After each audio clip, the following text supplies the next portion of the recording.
Turma de Direito Processual Civil, Procedimentos Especiais. Pessoal, vamos chegando para mais uma videoaula aqui no YouTube. Vamos tratar nesta videoaula de bens do ausente. Temos duas videoaulas aí para fechar o conteúdo do nosso trabalho. Bens do ausente, depois herança jacente. Senhores, vamos acompanhar aqui no Código CPC, a partir do artigo 744. A disciplina no CPC é muito breve, a gente vai ter que fazer um diálogo também com o direito material, artigo 27 do Código Civil e artigo 37 também do Código Civil. Senhores, vamos entender esse procedimento. Vamos colocar aqui uma definição. Quem que é o ausente?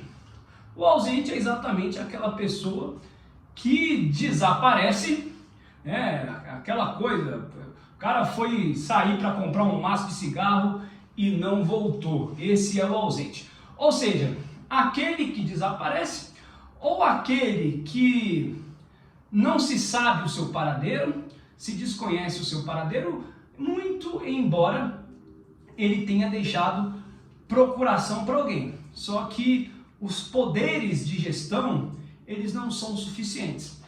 Então a gente vai considerar ausente aquele que desaparece, não se sabe o seu paradeiro, sem que tenha deixado procuração para alguém. Ou ainda que tenha deixado, esses poderes não sejam suficientes. Vamos considerar ausente. Pessoal, o procedimento, ele se divide em três fases, né? Três fases.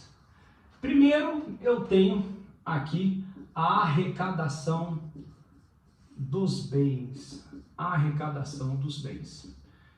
E nomeação de um curador. Ora, por que vai haver a nomeação de um curador? Não se sabe se a pessoa realmente faleceu. É um ausente, mas será que ela faleceu? Enquanto essa certeza não se tem, a gente vai ter que nomear um curador para administrar os bens que foram arrecadados. Num segundo momento, eu vou ter a abertura da sucessão provisória, mediante a declaração de ausência.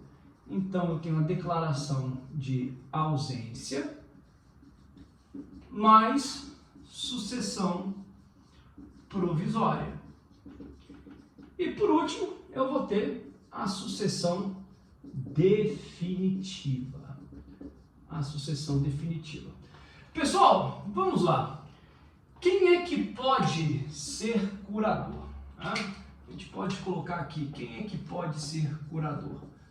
Senhores, naturalmente o curador vai ser o cônjuge ou companheiro, desde que não estejam separados judicialmente, claro, ou não estejam separados de fato há pelo menos 2 anos. Então, nestas circunstâncias, a rigor, a preferência da curadoria recai sobre o cônjuge ou companheiro, não podendo estar separados judicialmente, nem há mais de 2 anos em estado de separação de fato. Quem mais pode assumir a curadoria?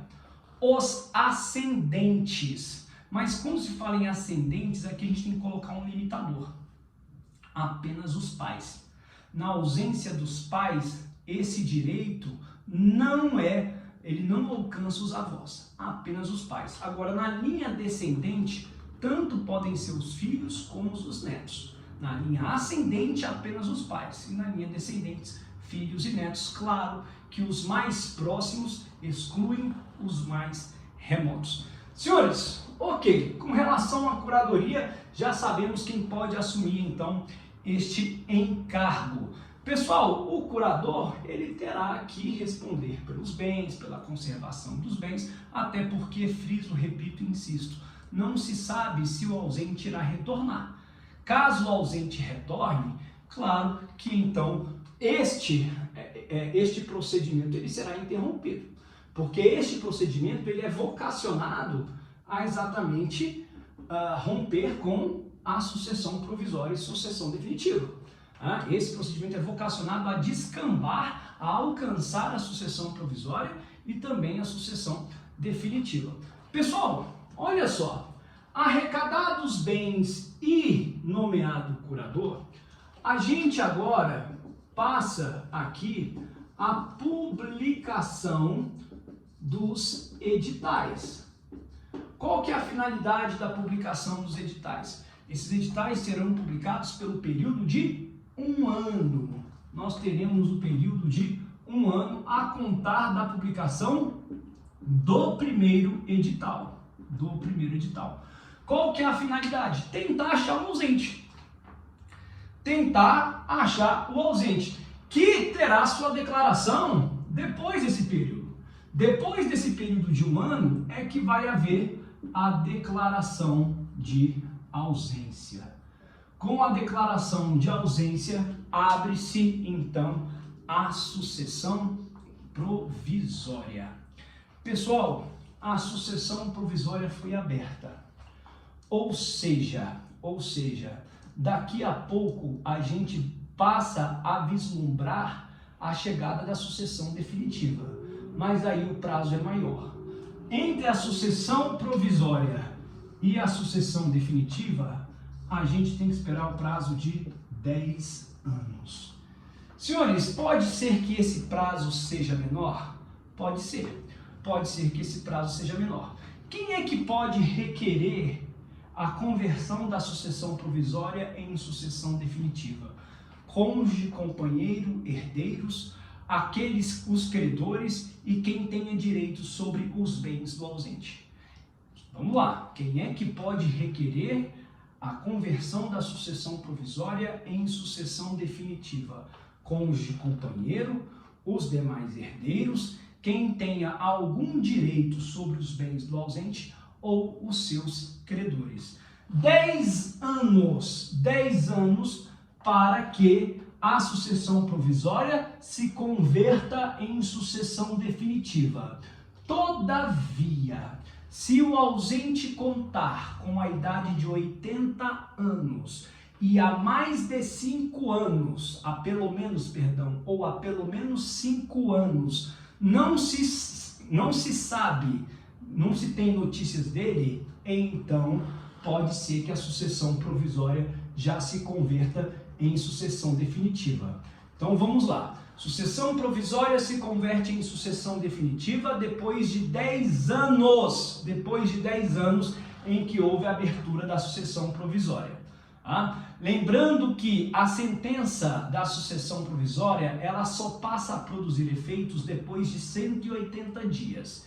Então a sentença que determina a abertura da sucessão provisória só produz efeitos daqui 180 dias. E a contar 10 anos da abertura da sucessão provisória, é possível convertê-la em sucessão definitiva.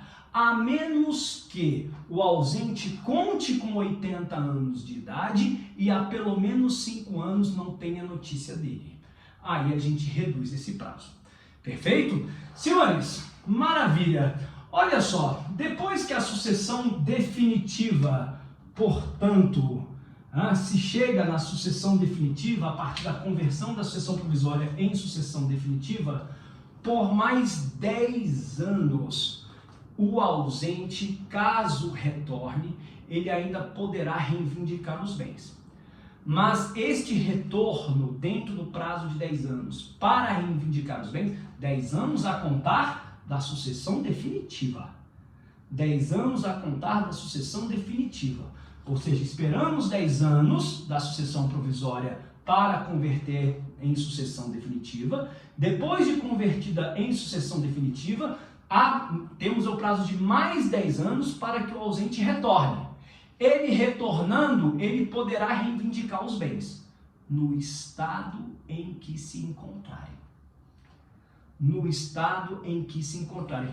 Professor, mas aquele bem foi alienado, aquele bem foi vendido. E com estes recursos um outro bem foi adquirido. Então o ausente terá direito àquele bem. Ou seja, o ausente terá direito aos bens no estado em que se acharem, ou ainda os bens subrogados em seu lugar. Beleza? Ok? Senhores, bom, maravilha. Mais um procedimento aí uma regulação muito breve no artigo 744 do Código de Processo Civil. Tá?